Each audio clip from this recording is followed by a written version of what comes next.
Sabi nga dito, PBBM the best president, ang kayang lumaban sa korupsyon ni Duterte Syndicate cronies mga kababayan. Kasi nga, eto na. Sabi dito, Duterte strong leader sa korupsyon ni Lustay mga kababayan. Ex-Ombudsman Patola Buaya Martires. So eto, i-play po natin mga kababayan.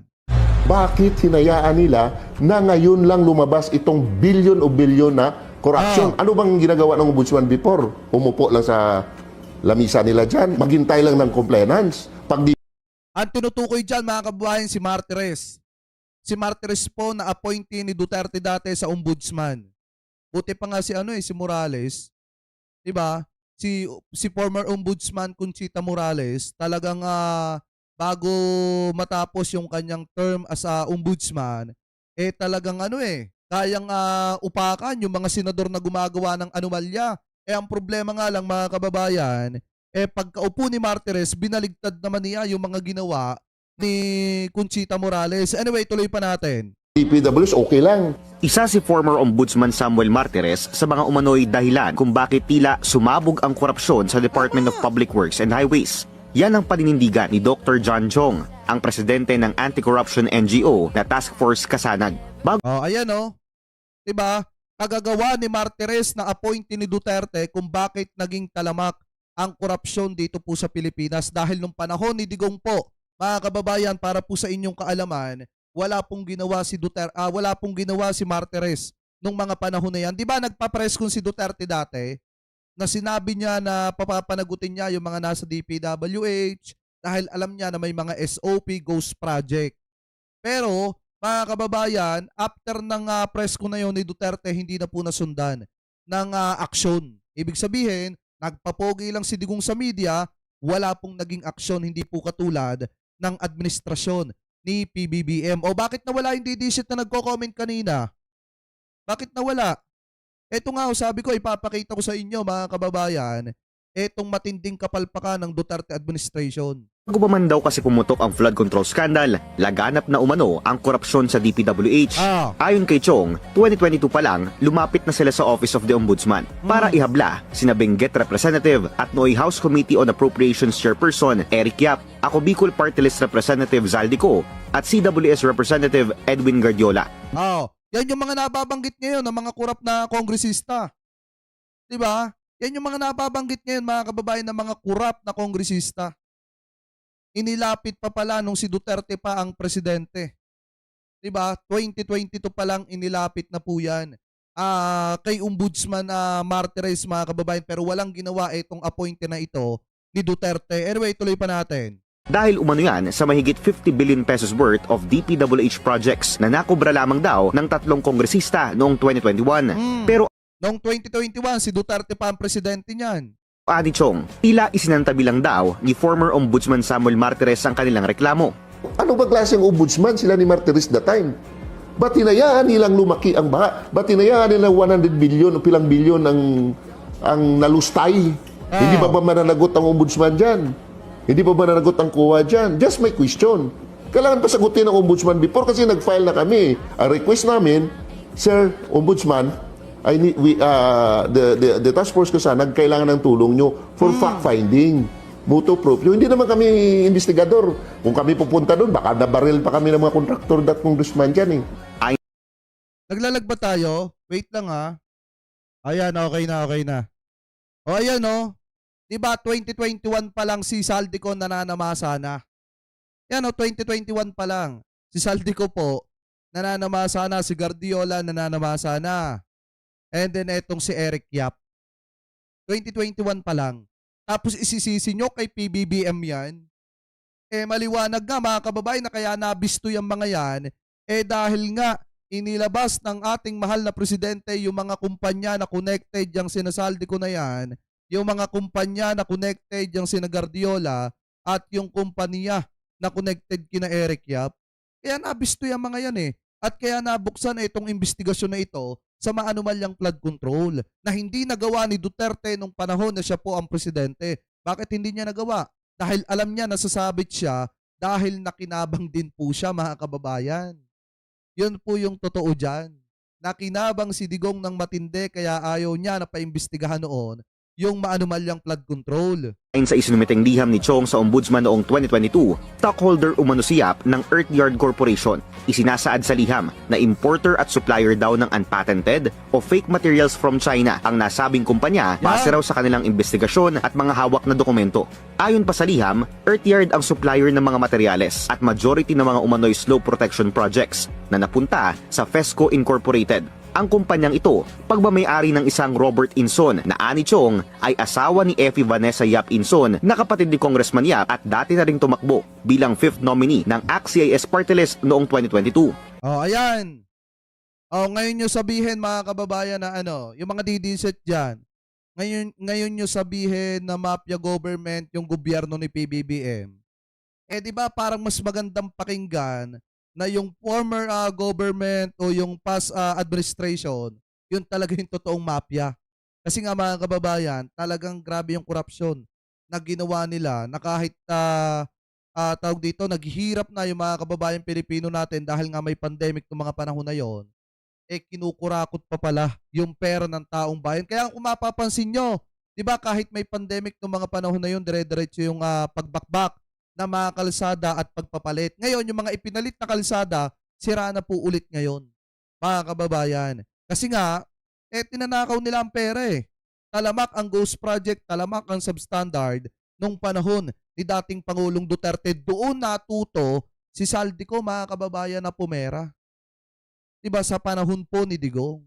Tapos isisisi nila kay PBBM ngayon porket nabuking ng Marcos administration yung galawan nila. Dagdag pa sa liham ni Chong noong 2022, majority umano ng budget para sa 2021 slope protection projects ay allocated kina Yap, Ko at Guardiola. Binibenta raw ng 3 kongresista ang mga kontrata sa mga kontraktor sa halagang 30%. Well, the evidence, based to the evidence na hawak namin, kasi kami nagbabase kami sa ebidensya, sir, no? Sila naman ang contractor talaga. Di ba?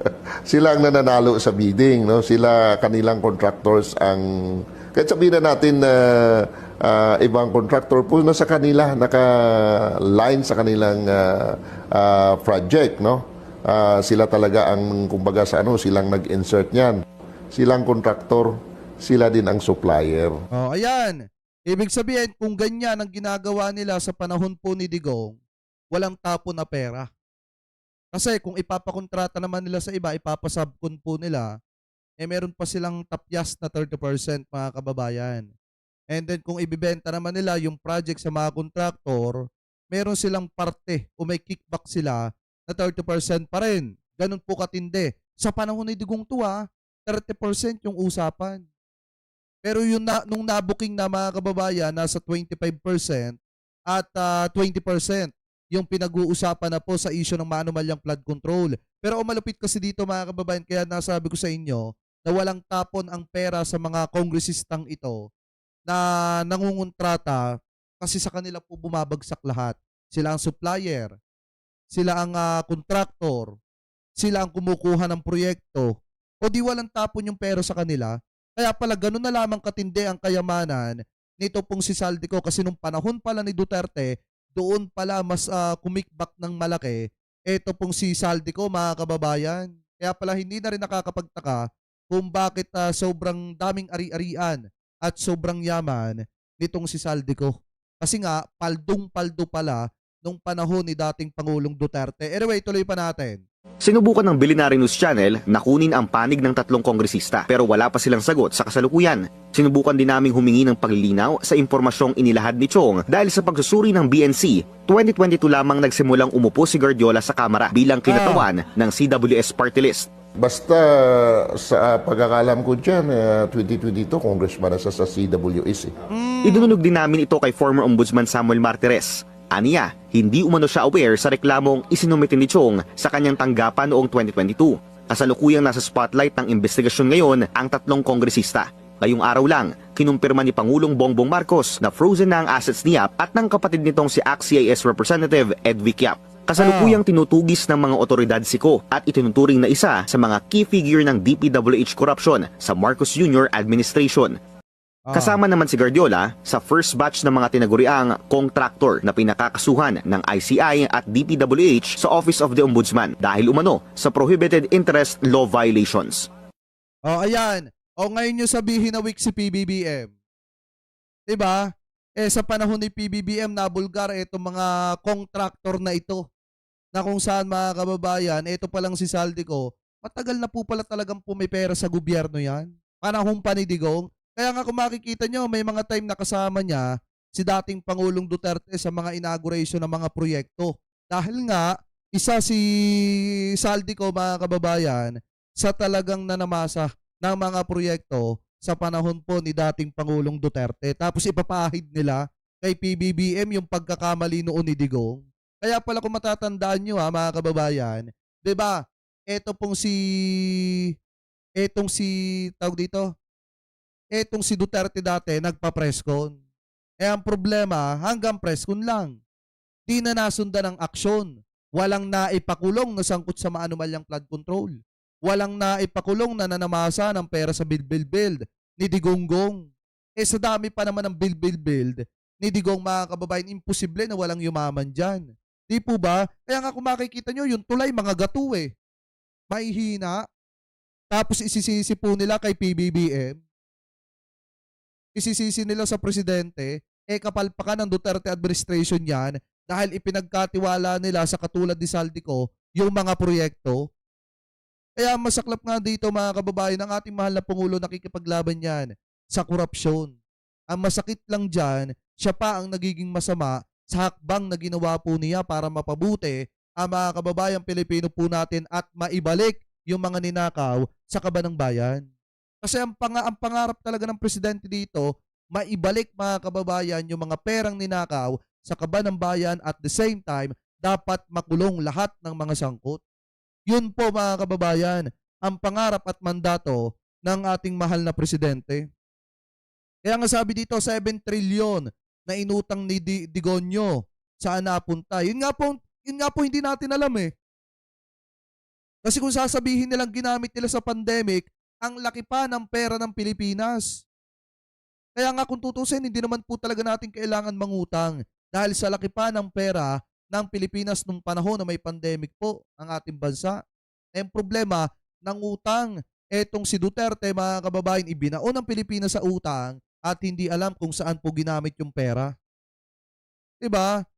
Yan, sabi nga dito ni Macwa, nang build naman sila Boss Jake, sa bulsa nga lang. Kaya nga, pero yun yung 3 kongresista sa panahon ni Digong, inireklamo na pala, si Guardiola, si Saldico, at saka itong si Eric Yap, pero hindi nakulong yung mga yan. Kasi nga, walang aksyon na ginawa ang administrasyon ni Digong. Weak talaga.